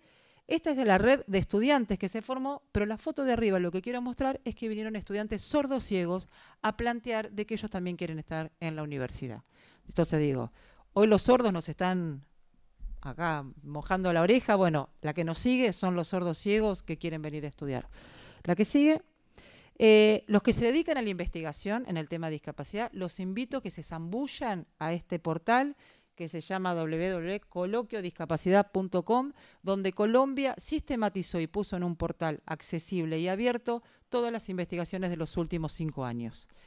Ellos tenían como más de 100, creo que hay cargadas más de 60, nosotros cuando quisimos juntar somos tan desprolijos, que hay tantos formatos de investigación y hay tantos egoísmos de a veces de no querer aportar todo lo que uno tiene, pero esto es una experiencia maravillosa que la estamos llevando a todos los países latinoamericanos. La que sigue, esto es de la red de estudiantes, que me parece que hay que saber dialogar y tenerlos siempre de aliados estratégicos en pensar juntos cómo pensar las políticas que hay en casi todos los países de Latinoamérica. La que sigue, publicaciones, que bueno, no lo voy a compartir acá, pero acá hacía toda una crítica que mientras Europa hace todos los manuales, el libro blanco, los nuestros son relatos de experiencias modestas, nada. Lo que sigue, publicaciones latinoamericanas, hoy casi todos los países tenemos producciones. La que sigue, publicaciones de la red, nosotros hoy tenemos 4 textos accesibles, virtuales, digo, a ver, empezar a esto que decía las paradojas, que decimos una cosa y hacemos otra. Los textos son accesibles en todo sentido. La que sigue, nos invita Francia, un coloquio franco-latino de investigación. Ahí estamos, yo estaba en la apertura, Mónica está en el cierre. Fue como raro ese encuentro, porque de hecho nos invitaron el primero, ya van por el tercero y nunca más participamos porque entendíamos que los modos, formatos y políticas de investigación que tenía Francia en ese momento estaban muy lejos a las posibilidades latinoamericanas. A ver, podríamos haber seguido porque a uno siempre le conviene seguir dialogando y de hecho ya van por el tercer coloquio que se hace en Brasil el año que viene. Pero en esto, digo, nosotros teníamos que regular nuestra energía y bueno, decidimos apostar a otra cosa y no seguir apostando al europeo.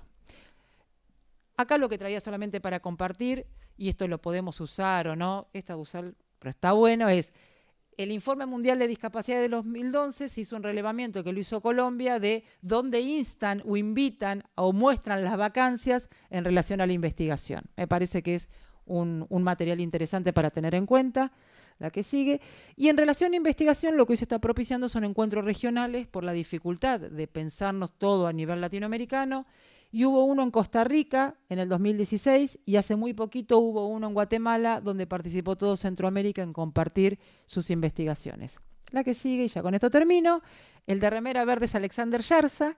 Este fue en el coloquio, el tercer coloquio de investigación que hace Colombia en el 2015 y fue una experiencia maravillosa porque en el transcurso de los 3 días de coloquio había un grupo de indígenas tejiendo y todos tuvimos que pasar por ese tejido donde se nos enseñó a tejer con todo este concepto de trama, digo, ver que el logo de la red tiene que ver con esto, y cuando terminó el evento se entregó eso que tejimos entre todos a Alexander Yarza, que es sede Medellín del próximo coloquio que va a ser el año que viene y que nos proponemos que sea un coloquio latinoamericano.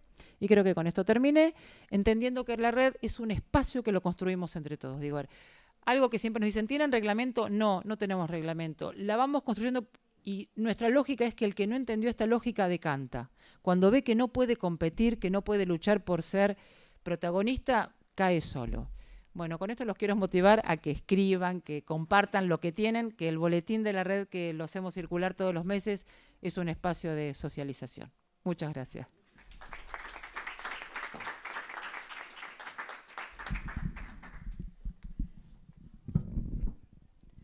Bueno. Sí, el objetivo final es que esto se naturalice, pero el hecho es que las acciones puntuales y dispersas nos obligan a tener espacios para que eso se produzca. No sé si quieren hacer alguna acotación, alguna pregunta. Dime a quién. Que llevo el. ¿Cómo hago?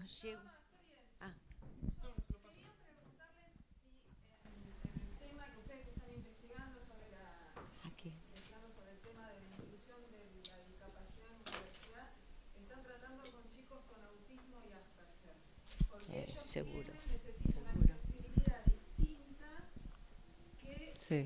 Por ejemplo, alguien con una discapacidad física, Sí. por ejemplo, edilicio, ¿no? Que necesitarían aulas más chicas, que no haya sonido del exterior, con poca gente, necesitarían la bibliografía ya más, no el texto, sino más visual, para entender el concepto y obviamente un profesor que esté capacitado para explicar.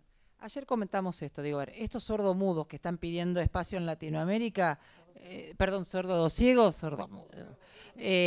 Conté que en nuestra universidad los Asperger son hoy, quienes hoy están instando de todo lo que vos dijiste, yo te diría, en algunos casos, lo que primero es autoidentificable, es decir, viene la persona a plantearnos su situación.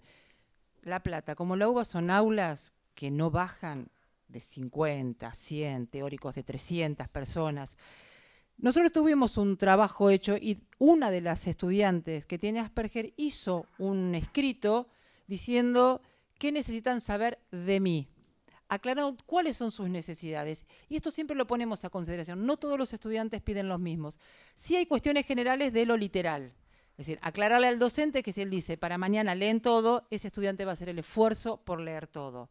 Pero lo que tratamos de buscar son acuerdos relacionales. Ese estudiante en relación con esa cursada, con ese docente.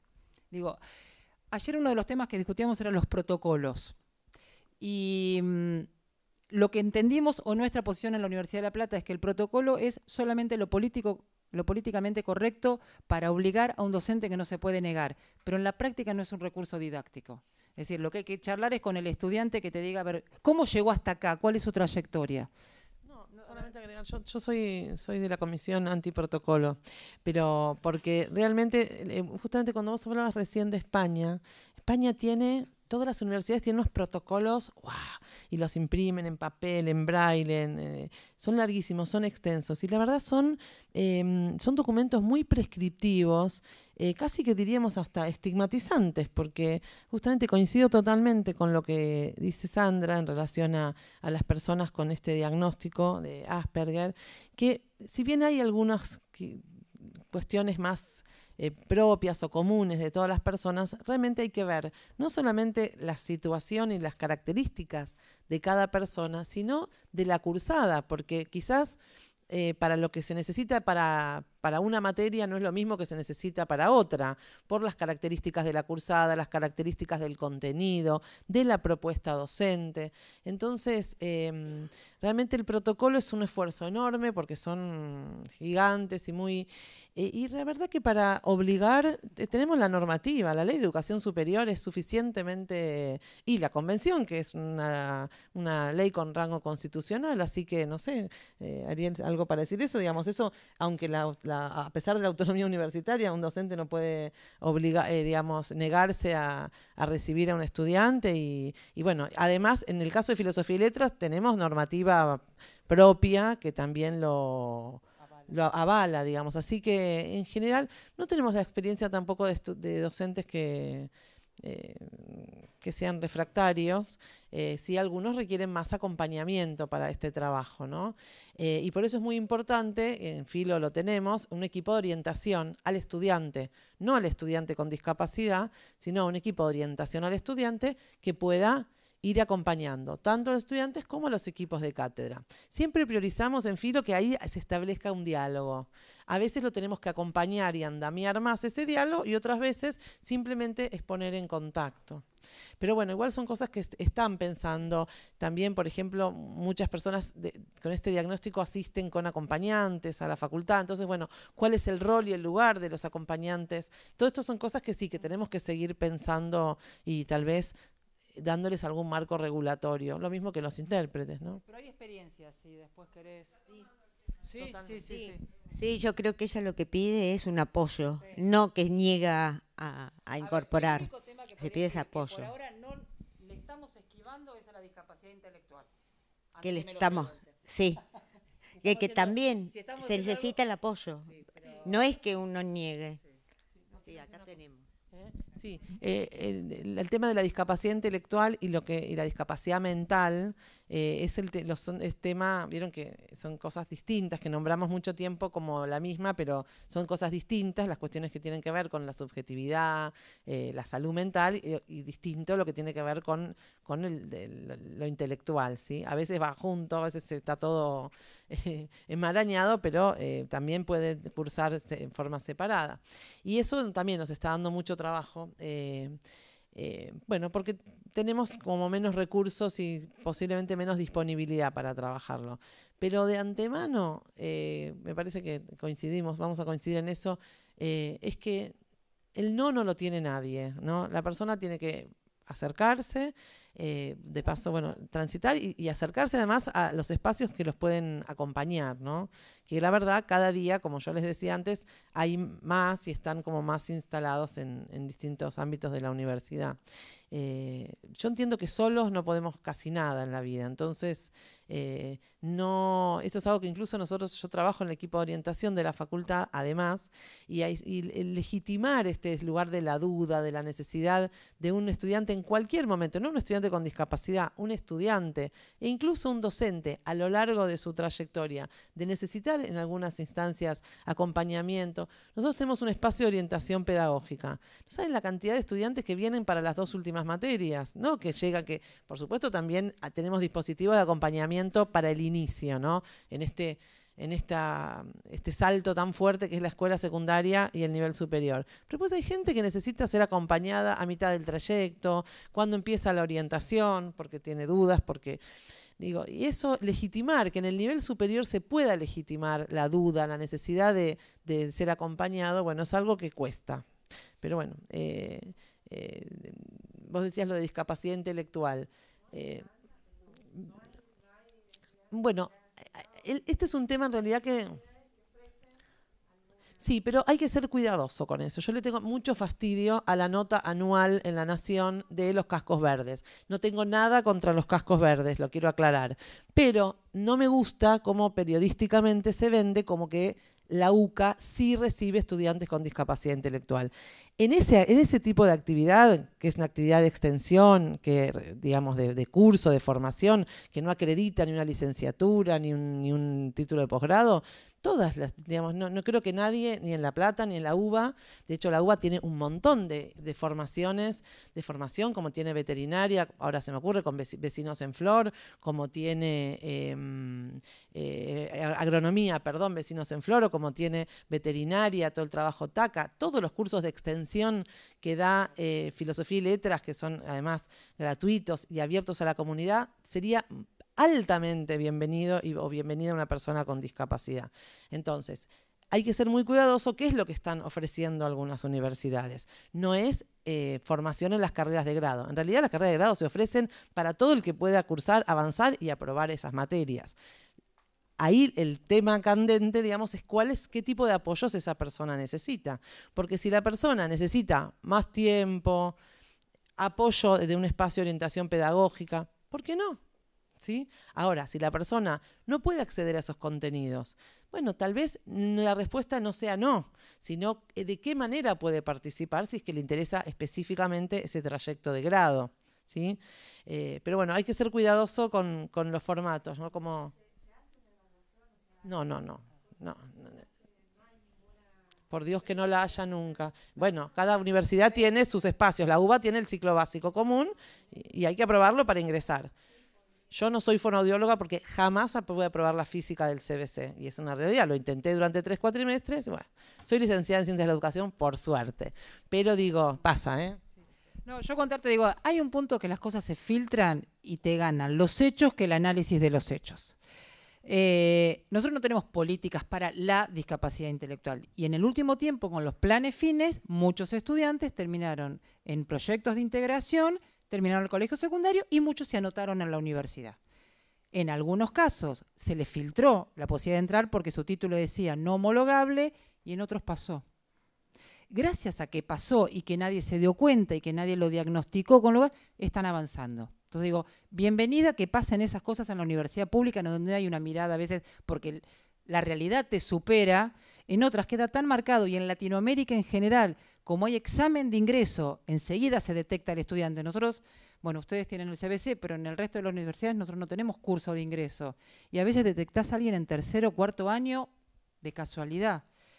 Nuestra lógica es, si avanza, a ver, ¿qué adecuaciones pudimos hacer en algunos casos? Es que el examen se lo desdoblen, que no lea tanto para un solo examen, pero aprobar, igual que cualquier otro estudiante. Por supuesto, sí. Sí. Una pregunta, me parece como muy valiosa la labor, no como muy valiosa, me parece re valiosa. Y también lo del problema pedagógico, ¿no? Y esto que tiene que afrontar la universidad como institución. Pero me quedé como con una cosa ahí en la cabeza que era sobre la cuestión de la diferencia y después no, que eso se refleja en lo del nombre, ¿no? Y en realidad la pregunta era esa, como ¿Cómo sería la pregunta? lo del nombre. ¿Cómo llamarlo? Porque el nombre y también si el objetivo es, no es como un palo ni nada. Pero gracias a los palos aprendemos. Si el objetivo es verdaderamente que el problema ya no exista. Entiendo a dónde va, ¿no? La cosa, que vivamos en un mundo accesible, o como que todos tengamos las mismas posibilidades. Pero es eso, que la diferencia desaparezca. A ver, te puedo dar a lo mejor nuestra experiencia. Cuando se creó el área discutimos un montón qué nombre ponerle, pero pensá que era el 2000, no se hablaba de accesibilidad en esa época. Diversidad, dije, bueno, discapacidad para que se entienda. Para que se vea. Claro. Esto de la visibilización que Carlos también insiste mucho. Desde este último tiempo que tenemos oficina, se acercaron pibes con ataques de pánico, gente anoréxica. Y vos decís, ¿pero vos sos discapacitado? No, pero ustedes me van a entender. Digo, a ver, sería la lógica de la diferencia. Aquel que siente que no responde al formato único que insta la universidad por cómo te da las clases, por cómo te pone los horarios, que parece que hoy nadie trabaja, no tienen familia. Me parece que la palabra discapacidad solamente ubica algo raro, parecería, pero ninguna palabra encaja con el sujeto. De hecho, la discapacidad como colectivo no existe. Entonces, si vos me tenés que decir, yo te voy a hablar de cada uno con nombre propio. De hecho, no creo en la palabra discapacidad. De hecho, fue tomada por otros. Vamos a seguir discutiendo un montón por el nombre. Es algo que irrumpe como, y en esto sí coincidimos con la gente de Entre Ríos que dice, es una alteridad que te pregunta. Pongamos en cuestionamiento la normalidad como ideología, ¿no?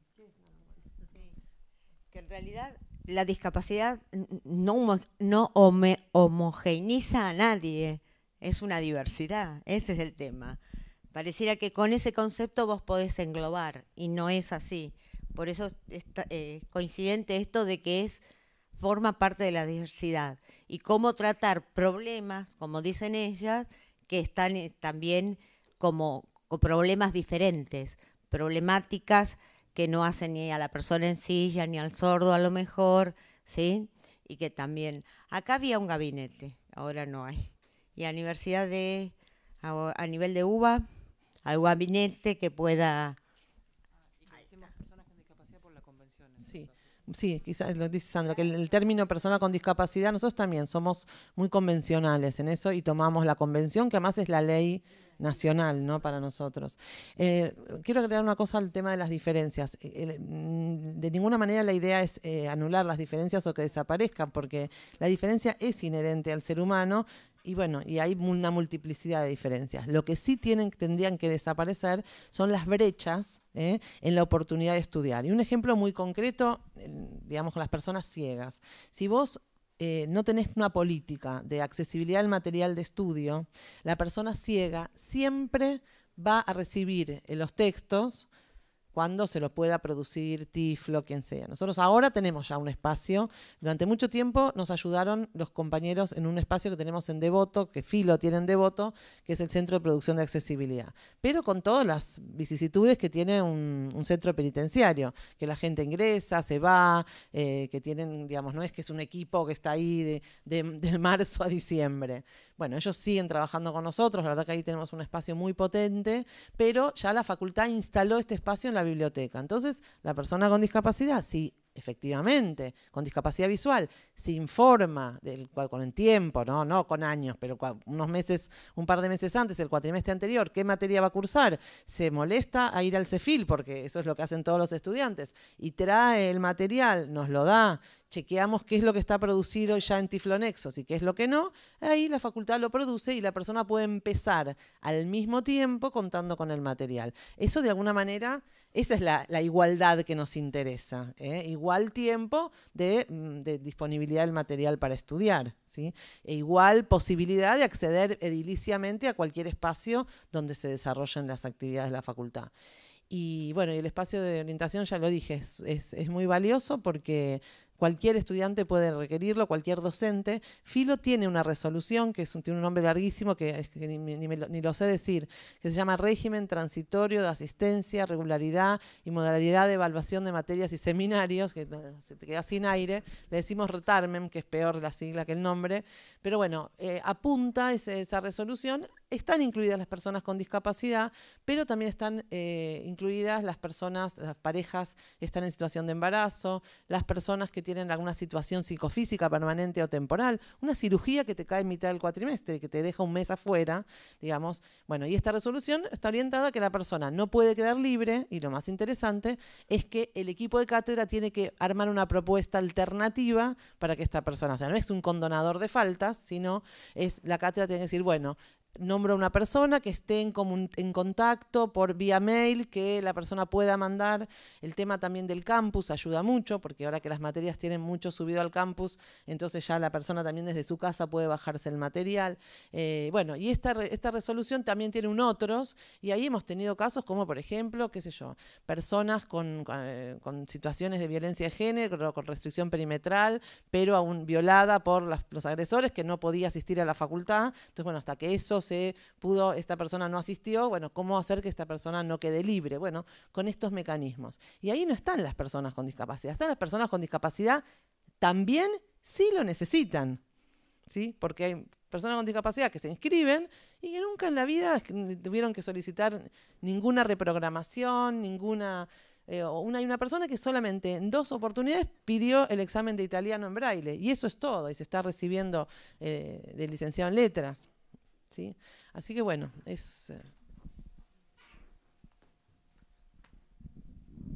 Bueno, ¿algo más?